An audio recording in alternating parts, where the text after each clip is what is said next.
दरम्यान काँग्रेसने सुनील केदार यांची हकालपट्टी का केली नाही असा सवाल भाजप नेते किरीट सोमय्या यांनी केला आहे।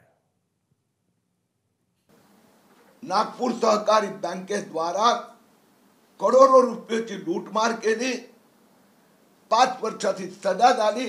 या सुनील केदारची हकालपट्टी अजूनपर्यंत काँग्रेस नेत्यांनी केली का नाही?